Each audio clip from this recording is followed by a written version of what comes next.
School मानकर परीक्षा चली एवं सकाळे परीक्षा होची 27 तारीख पर्यंत ये परीक्षा चलिबो तापरे 2-3 दिन बंद रहिबो।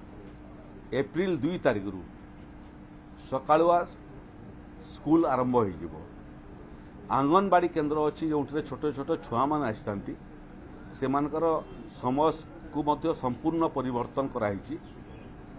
से माने आउ आग भलिया 12:30 गोटे पर्यंत रहिबे नहीं। सकाळ 7 रु 9 ये भितरे आंगनबाड़ी केन्द्र माने चलिबो। आंगनबाड़ी केन्द्र रे जदि तापमात्रा आहुरी अधिक परिलक्षित हुए ताले जिलापाल माने आंगनबाड़ी केन्द्र को आसवाटा को बंद करी छुआ मानकर जो खाद्यर व्यवस्था अच्छी ताकू होम डिलीवरी करने आमे निर्देश देइछु। बहुत समय जो माने रास्ता काम रे नियोजित थांती श्रमिक किंबा कल कारखाना रे काम करूथांती सेमानकु मध्य दिन 11टा ठारू दिन 3टा पर्यंत कामरू विरति रखिबा पई मालिक मानकु निर्देश दियाइछि एवं पुलिस प्रशासन को कठोर पदक्षेप नवा पई आमे अधिकृत करिछु। जो मालिक माने श्रमिक मानकु ये समय काम करेबे सेमानकर विरुद्ध रे मध्य आईनगत कार्यानुष्ठान ग्रहण हेबो। विगत दिन रे आमे मृत्युहार देखुतुलु जे विगत 10 वर्ष भितरे प्राय 330 रु अधिक अंशुघात रे मृत्यु घटी।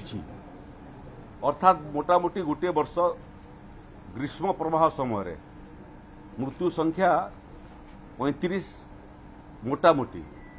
एथर किंतु आमर स्पष्ट निर्देश अच्छी जे जो प्रशासन एवं जो प्रशासनिक अधिकारी माने बन्या एवं बात्यार सफल मुकाबला करि पारले एवं प्रकृति को पराहत कले एवं जीरो कैजुअलिटी हैला। एथर मध्य आमर लक्ष्य ए ग्रीष्म प्रभाव को सामना करिया पई तृणमूल स्तर जिला पर्यंत एवं जिलू प्रदेश पर्यंत समस्त अधिकारी 24/7 सतर्क रहंतु। जो जिले में जो भली परिस्थिति एवं जो भली निष्पत्तिर आवश्यकता अच्छी राज्य सरकार संगे परामर्श न करी निजर उपस्थित बुद्धि प्रयोग करी निष्पत्ति नहीं पारिबे जोटा परवर्ती अवस्था राज्य सरकार मध्य अनुमोदन करिवो। खर्च बाबद में आदौ चिंता न करी जहाँ जहाँ पदक्षेप कहले रास्ता मान को जो समय लोक यातायात करेंगे से समय छाईर आवश्यकता अच्छी तेणु विभिन्न जगार छाईर व्यवस्था करेंगे। दरकार पड़े सामियाना फामिना लगेबार व्यवस्था करेंगे। लोक मान को सचेतन करने लिफलेट माने आवंटन आरंभ हो जाइए। स्कूल कॉलेज मान को छात्र छात्री मान को एवं शिक्षक शिक्षयित्री मान को बाबद में जो निर्देशावली अच्छी तार मध्य व्हाट्सएप मान हो जाइए।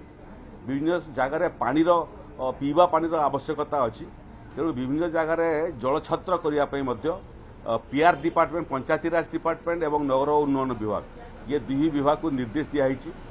जो जो जगार स्कार्सिटी पॉइंट सब अच्छी एवं घर घर नल घर घर जल योजना रे पानी पहुंची नहीं से जगार जिते जगार आवश्यक अच्छी सबू जगार ट्यूबवेल खनन करने पीआर डिपार्टमेंट तरफ 300 कोटी टंका आवश्यकता अनुसार जिला मान को प्रदान करा है सारला। आहरी आवश्यक जदि पड़ो आहरी नलकूप खनन पाई से माने राज्य ठारू पैसा नहीं पारिबे किंबा खर्च कले सेटा राज्य ठारू पैसा रिइंबर्समेंट मध्य करई पारिबे।